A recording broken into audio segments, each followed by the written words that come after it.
Hello बच्चों, कैसे हैं आप सब। मैं आशा करती हूँ कि आप सब अच्छे होंगे, स्वस्थ होंगे और अपनी अच्छे से पढ़ाई कर रहे होंगे। मैं नीतू रानी स्वागत करती हूँ आपका अपने इस चैनल पर जिसका नाम है लर्निंग विद फन। आज मैं आपके लिए लेके आई हूँ फसल, एक कविता है जो मैंने इससे पहले जो कविता करवाई थी दंतुरित मुस्कान, नागार्जुन जी की। नागार्जुन जी की ये दूसरी कविता है जिसका नाम है फसल। एक छोटी सी कविता है, ज़्यादा बड़ी कविता नहीं है। हम उसके साथ दंतुरित मुस्कान कविता जो है उसके साथ भी कर सकते थे, लेकिन दंतुरित मुस्कान थोड़ी सी बड़ी थी तो उसमें टाइम ज़्यादा हो गया था, इसीलिए मैं आज फसल कविता करवाने वाली हूँ जो कि नागार्जुन जी की ही कविता है। तो फसल कविता में कवि क्या कहना चाहते हैं एक बार हम ये देख लेते हैं। कवि परिचय करवाने की जरूरत नहीं है, क्योंकि मैंने दंतुरित मुस्कान के साथ ही नागार्जुन का जीवन परिचय आपको करवा दिया था। तो अब दोबारा से करवाने की जरूरत नहीं है। आपको पढ़ना है तो वहाँ दंतुरित मुस्कान को देखिएगा और वहाँ पर जाकर कवि परिचय पढ़िएगा। तो फसल जो कविता है हमारी, इसमें कवि क्या कहना चाहते हैं उसके बारे में हम जान लेते हैं कि इस फसल कविता में है क्या। यह कविता हमें किसान और कृषि संस्कृति के करीब ले जाती है कि कैसे किसान मेहनत करता है, कैसे फसल पैदा होती है, इन सब के बारे में इस कविता में बताया गया है। हमें कृषि व प्रकृति के महत्व को समझाती है ये कविता। इस कविता के माध्यम से कवि यह बताना चाहते हैं कि इंसान की मेहनत और प्रकृति से मिलने वाले जो पोषक तत्व होते हैं वो दोनों के योगदान और मिलान से ही खेतों में फसल लहला उठती है। यानी इंसान और प्रकृति एक दूसरे के पूरक हैं कि बिना इंसान की मेहनत के फसल पैदा नहीं होती और बिना प्रकृति के भी फसल पैदा नहीं हो सकती। बिना इंसान की मेहनत के फसल नहीं हो सकती और बिना प्रकृति के सहयोग से फसल उगाना संभव नहीं है।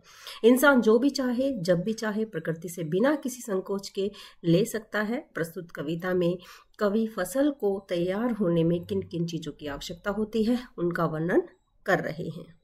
ठीक है, तो बढ़ते हैं अपनी कविता की तरफ। ये है हमारी कविता काव्यांश। इसमें 2 काव्यांश है। ये पहले वाला काव्यांश है और इसके साथ साथ इसमें शब्दार्थ दिए हुए हैं, उनको भी देखेंगे।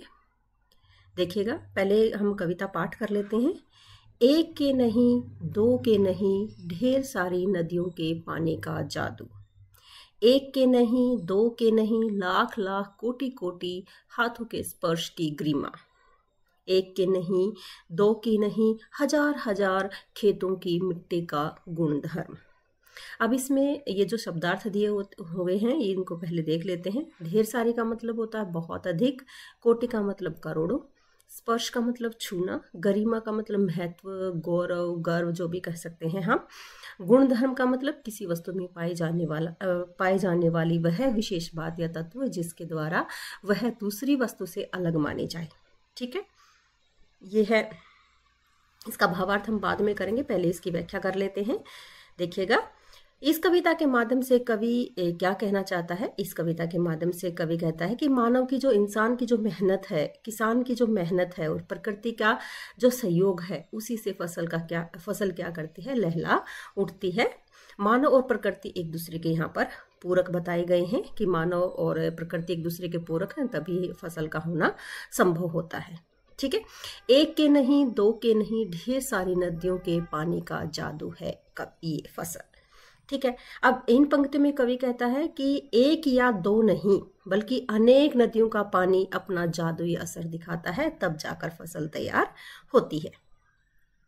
बादलों में जो अनेक नदियों का पानी होता है, पानी जगह जगह पर बादल बरसते हैं, बारिश करते हैं और फिर नदियों में पानी आता है। वो नदियों का पानी फसलों में जमीन में जाता है, फसल पैदा करता है। तो फसल क्या है, 1 का नहीं, 2 का नहीं बल्कि ढेर सारी नदियों के पानी का एक तरह से जादुई असर है। ठीक है, आगे देखिएगा। 1 के नहीं, 2 के नहीं, लाख लाख कोटि कोटि हाथों के स्पर्श की ग्रीमा। अब आगे कवि क्या कहते हैं, आगे कवि कहते हैं कि 1 नहीं, 2 नहीं बल्कि लाखों करोड़ों, कोटि कोटि का मतलब होता है लाखों, लाख लाख मतलब लाखों लाखों, कोटि कोटि मतलब करोड़ों करोड़ों हाथों के स्पर्श की गरिमा। अब यहाँ पर कवि कहते हैं कि 1 या 2 किसान या मनुष्य काम नहीं करते हैं, बल्कि लाखों करोड़ों हाथों के जो अथक परिश्रम का क्या है, परिणाम होती है फसल। ठीक है। एक व्यक्ति या दो व्यक्ति के करने से फसल पैदा नहीं होती है, बल्कि बहुत सारे लोग मिलकर जब अथक परिश्रम करते हैं, मेहनत करते हैं, कठिन परिश्रम करते हैं, तब जाकर फसल पैदा होती है। ठीक है। एक की नहीं, दो की नहीं, हजार हजार खेतों की मिट्टी का गुणधर्म। अब ये बताते हैं, यहाँ पर आगे कवि क्या कहते हैं, आगे कहते हैं कवि कहते हैं कि एक या दो नहीं, बल्कि हजारों खेतों की जो उपजाऊ मिट्टी है, जो मिट्टी के पोषक तत्व हैं, वो फसलों के अंदर जाते हैं और फसल लहला उठती है। ठीक है। अब जो मिट्टी होती है, जैसे अलग अलग प्रकार की मिट्टी होती है, उसमें अलग अलग प्रकार के गुण होते हैं। जैसे लाल मिट्टी में अलग तरह की फसल पैदा होती है, काली मिट्टी में अलग तरह की फसल पैदा होती है, और जैसे कि हमारी जो उपजाऊ मिट्टी है, पीली मिट्टी है, उसमें अलग तरह की फसल पैदा होती है। उसी प्रकार से क्या है, जो हमारी फसल होती है उसमें हजार हजार खेतों की मिट्टी का गुण धर्म उसमें उस फसल में पाया जाता है। एक या दो मिट्टी का गुण नहीं होता है, बल्कि हजारों खेतों की मिट्टी का गुण उन फसलों में पाया जाता है। ठीक है। इसका भावार्थ देखिएगा। उपरोक्त पंक्तियों में कवि फसल को तैयार होने में किन किन चीजों की आवश्यकता होती है उनका वर्णन यहाँ पर कर रहे हैं।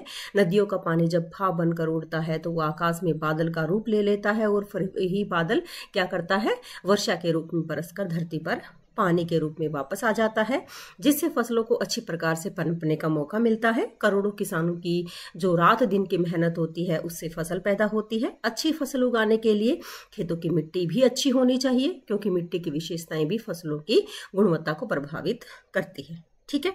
आपको ये कविता समझ में आई? आगे देखिएगा। ये काव्यांश आपको अच्छे से समझ में आ गया होगा, मैं आशा करती हूँ। अगला काव्यांश देखिएगा, काव्यांश 2। इसका काव्य पाठ कर लेते हैं पहले। फसल क्या है? और तो कुछ नहीं वह, नदियों के पानी का जादू है वह, हाथों के स्पर्श की महिमा है, भूमि काली संदली मिट्टी का गुणधर्म है, रूपांतर है सूरज की किरणों का, सिमटा हुआ संकोच है हवा की थिरकन का।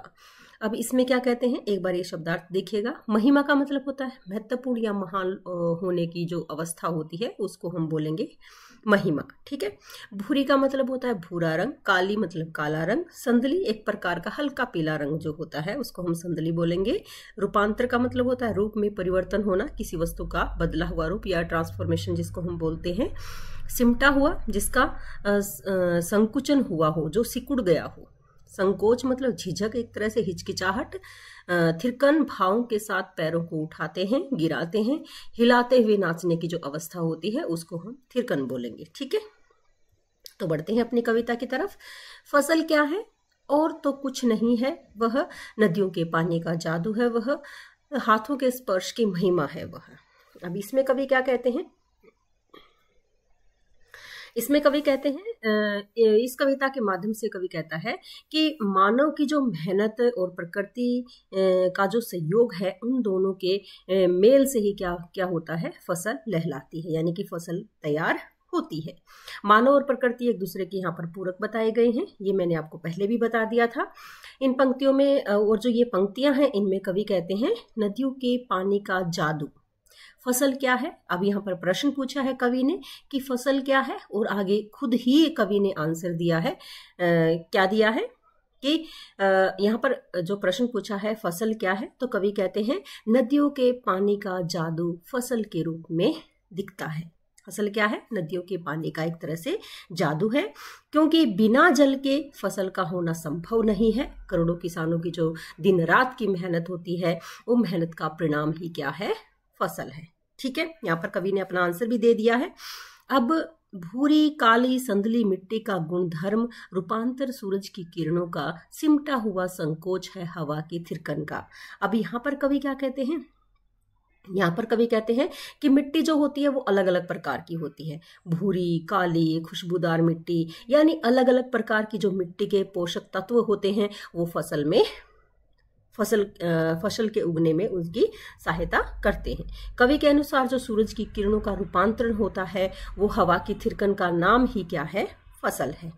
सूरज की किरणें भी, फसल को उगने में सूरज की किरणों का भी सहयोग होता है, हवा की थिरकन का भी उसमें सहयोग होता है। अर्थात सूरज की जो रोशनी होती है, हवा में उपस्थित कार्बन डाइऑक्साइड ऑक्साइड जो गैस होती है, उसको क्या करती है, अवशोषित करके पौधे अपनी पत्तियों के द्वारा भोजन बनाते हैं। ये तो आपने साइंस में भी पढ़ा होगा। ठीक है, तो उन सब का परिणाम क्या है, फसल है। ठीक है, अब इसमें भावार्थ देखिएगा। भावार्थ में क्या है, एक बार फिर से देख लेते हैं कि फसल क्या है, और तो कुछ नहीं, वह नदियों के पानी का जादू है।